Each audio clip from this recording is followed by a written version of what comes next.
Welcome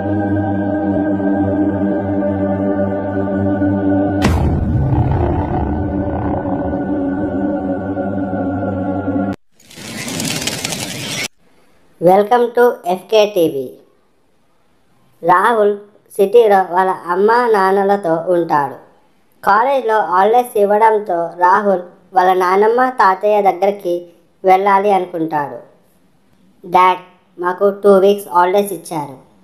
నేను నాన్నమ్మ వాళ్ళ ఇంటికి వెళ్ళాలనుకుంటున్నాను. అవునా, ఎప్పుడు వెళ్తావు? రేపే డాడ్. సరే, జాగ్రత్తగా వెళ్ళు అని రాహుల్ వాళ్ళ నాన్న అక్కడి నుంచి వెళ్ళిపోతాడు.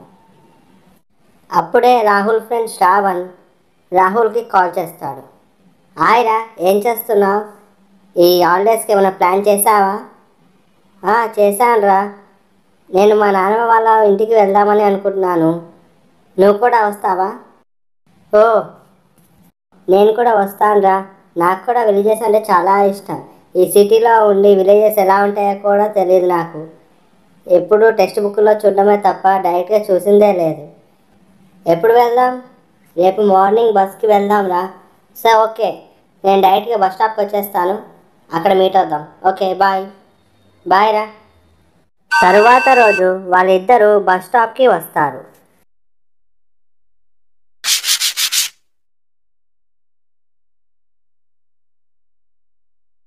బస్లో వాళ్ళు ఇద్దరు ఊరు చేరేసరికి చీకటి అవుతుంది.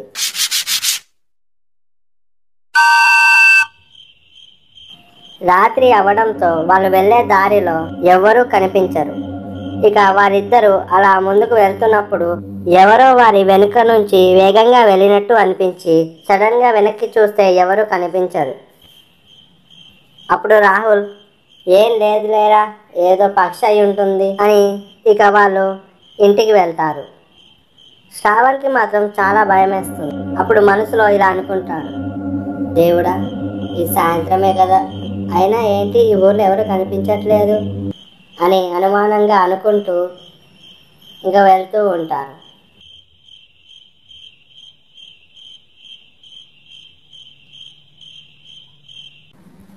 ఇక వారు నానమ్మ ఇంటికి వస్తారు. రాహుల్ని చూసిన వాళ్ళ నానమ్మ కంగారుతో, ఏంటి నాన్న ఈ సమయంలో వచ్చావు అని అంటుంది. వాళ్ళ నానమ్మని కంగారుగా చూసి శ్రావణ్కి చాలా ఆశ్చర్యం వేస్తుంది. ఎందుకంటే రాహుల్ ఎప్పుడు వాళ్ళ నానమ్మకి రాహుల్ అంటే చాలా ఇష్టం అని చెప్తూ ఉండేవాడు. మరి ఇలా సడన్గా వచ్చినప్పుడు రాహుల్ని చూసి ఆశ్చర్యపోతుంది అనుకుంటే తను చాలా భయపడుతూ లోపలికి తీసుకువెళ్ళింది. ఇక్కడ ఏదో జరుగుతుంది అని శ్రావణ్ భయపడుతూ అనుకుంటాడు.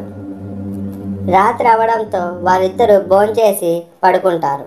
తర్వాతి రోజు ఉదయం లేచి చూసేసరికి రాహుల్ వాళ్ళ తాతయ్యతో ఏదో మాట్లాడుతూ ఉంటాడు.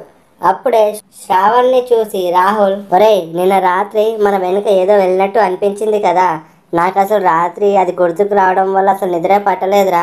నాకు కూడా అంతేరా, నాకు తెల్లవారుజామున నిద్ర పట్టింది అని మాట్లాడుకుంటూ ఉంటారు. ఈ మాటలు విన్న తాతయ్య ఇలా అడుగుతాడు, ఏమన్నావు రాహుల్? రాత్రి ఏదో వెనుక నుంచి వెళ్ళినట్టు అనిపించిందా? అవును తాతయ్య, నిన్న రాత్రి మేము వస్తున్నప్పుడు దారిలో మా వెనుక నుంచి ఎవరో వెళ్ళినట్టు అనిపించింది. మేము ఏదో పక్షి అయి ఉంటుందిలే అని చెప్పి పట్టించుకోలేదు. వెనక్కి తిరిగి చూస్తే ఏం కనిపించలేదు. ఇక అది ఏదో పక్షి అనుకుని ఇక మేము ముందుకు వచ్చేసాం అని రాహుల్ వాళ్ళ తాతయ్యతో చెప్తాడు. అప్పుడు వాళ్ళ తాతయ్య, సరే, మీరు ఏదో భ్రమపడి ఉంటారులే, ఏం భయపడకండి, బయటికి వెళ్ళి ఊరు చూసిరండి అని తాతయ్య రాహుల్తో అంటాడు. రాహుల్ ఇంకా శ్రావణ్ సరే అని ఊరు చూడటానికి బయటికి వెళ్తారు. వారు బయటికి వెళ్ళాక తాతయ్య నానమ్మతో, విన్నావా వాళ్ళు అన్నది? విన్నానండి, మీరు ముందు వెళ్ళి గోరాబాబాని తీసుకురండి. సరే అని తాతయ్య అక్కడి నుంచి వెళ్ళిపోతారు. రాహుల్ శ్రావణ్కి పొలాలని చూపిస్తుంటారు. అలాగే వారు అడవిలోకి కూడా వెళ్దామని అనుకుంటారు. ఒరే రాహుల్, నాకు అడవిలోకి వెళ్ళాలని ఉందిరా. ఇక రాహుల్ శ్రావణ్ అడవిలోకి నడుస్తూ వెళ్తూ ఉంటారు. తాతయ్య గోరాబాబాతో ఇలా మాట్లాడుతాడు, బాబా గారు, నిన్న మా మనవడు ఇంకా వాడి ఫ్రెండ్ వస్తుంటే రాత్రి దారిలో ఎవరో వారి వెనుక నుంచి వెళ్ళినట్టు అనిపించిందంట. నాకు అర్థమయ్యింది, ఇది అంతా దాని పనే. నేను మీ ఇంటికి వచ్చి హోమం చేస్తాను. ఈరోజు అమావాస్య. ఈరోజు హోమంలో ఊరికి పట్టిన ఆ సమస్యని తొలగిస్తాను. రాహుల్ ఇంకా శ్రావణ్ ఇంటికి వచ్చేసరికి ఇంట్లో బాబా హోమం చేస్తూ ఉంటాడు. రాహుల్ తాతయ్యతో, తాతయ్య ఏంటి ఇదంతా, ఏం చేస్తున్నారు? చూడు నాన్న, ఈయన గోరా బాబా. ఈ ఊరిలో ఒక దెయ్యం తిరుగుతుంది. నిన్న మిమ్మల్ని చంపాలని చూసింది, కానీ దేవుడి దయ వల్ల మీకు ఏం కాలేదు. ఓం క్రీం రీం, ఓం క్రీం రీం, ఓం క్రీం రీం. అయినా ఈ కాలంలో దెయ్యాలేంటి తాతయ్య? మీరు ఇంకా ఇలాంటివి నమ్ముతున్నారా? నిన్న నైట్ ఏదో పక్షి మా వెనక నుంచి వెళ్ళుంటుంది అంతే. ఓం క్రీం రీం, ఓం క్రీం రీం, ఓం క్రీం రీం అని బాబా మంత్రాలు చదవంగానే అక్కడ ఒక దెయ్యం ప్రత్యక్షం అవుతుంది. రాహుల్ ఇంకా శ్రావణ్ ఆ దెయ్యాన్ని చూసి చాలా భయపడిపోతారు. ఓం క్రీం రీం, ఓం క్రీం రీం, ఓం క్రీం రీం. ఆ మంత్రాలు చదవడం ఆపు, వెంటనే చదవడం ఆపు. అయితే చెప్పు, అసలు నువ్వు ఎందుకు ఈ ఊరిలో మగవాళ్ళని చంపుతున్నావు? నేను చెప్పను. ఓం క్రీం రీం, ఓం క్రీం రీం చెప్తాను.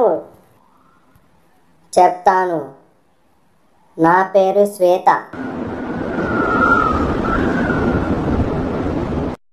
నేను ఇంకా సురేష్ అనే వ్యక్తి ఇద్దరం ప్రేమించుకున్నాం.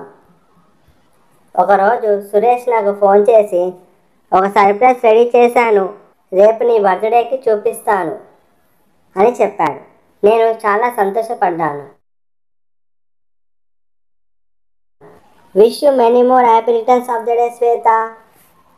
Thank you Suresh.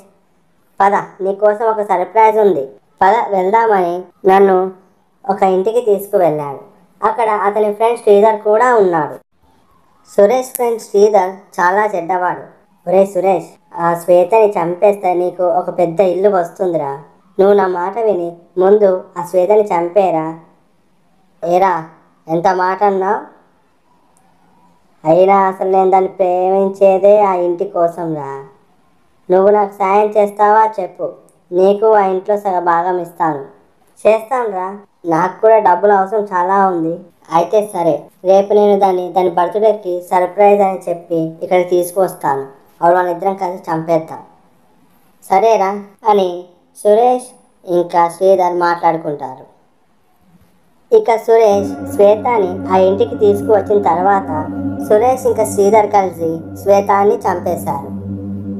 వాళ్ళు నన్ను చంపిన రోజు అమావాస్య అవ్వడం వల్ల నాకు విపరీతమైన శక్తులు వచ్చాయి. నేను దెయ్యంగా మారిపోయాను. నేను దెయ్యంగా మారిన వెంటనే సురేష్ ఇంకా శ్రీధర్ని అక్కడే చంపేశాను. ఇక ఈ ఊరిలో ఏ ఆడదానికి ఏ అన్యాయం జరగకూడదంటే అసలు మగవాళ్ళు అనే వాళ్ళే ఉండకూడదు. అందుకే నేను మొత్తం మగజాతిని చంపేస్తాను. అప్పుడు రాహుల్, చూడు, నువ్వు అనుకునేదంతా తప్పు. ఒక మగవాడు తప్పు చేశాడని ఊర్లో ఉన్న మగవాళ్ళంతా అలాగే చేస్తారనుకుంటే అది న్యాయం కాదు. నా మాట విను. ఇక నువ్వు మగవాళ్ళని చంపడం మానేయి. నేను వదిలిపెట్టను. నేను మొత్తం మగవాళ్ళందరినీ చంపేస్తాను. ఈ దెయ్యం ఇలా చెప్తే మాట వినదు. ఓం క్రీం రీం, ఓం క్రీం రీం, ఓం క్రీం రీం. వద్దు వద్దు. ఆ మంత్రం చదివిన వెంటనే ఆ దెయ్యం ఆ హోమంలో కలిసిపోయింది. ఇక ఆ దెయ్యం ఎవరిని ఏం చెయ్యదు. ఇక నేను వెళ్తాను అని గోరాబాబా అక్కడి నుంచి వెళ్ళిపోతాడు. అప్పుడు శ్రావణ్ రాహుల్తో, రాహుల్, శ్వేతకి జరిగింది అన్యాయం కదరా? అవునరా, కానీ తను ఒక్కడు చేసిన తప్పుకి ఇలా అందరినీ చంపడం కూడా అన్యాయమే కదా? అవునరా, లోకంలో ఉన్న అందరినీ చెడ్డవాళ్ళే అనుకుంది కాబట్టే ఈ రోజుకి తన పగ తీరలేదు, తనకి శాంతి దొరకలేదు. బస్లో తిరిగి సిటీకి వచ్చేస్తారు. Thanks for watching.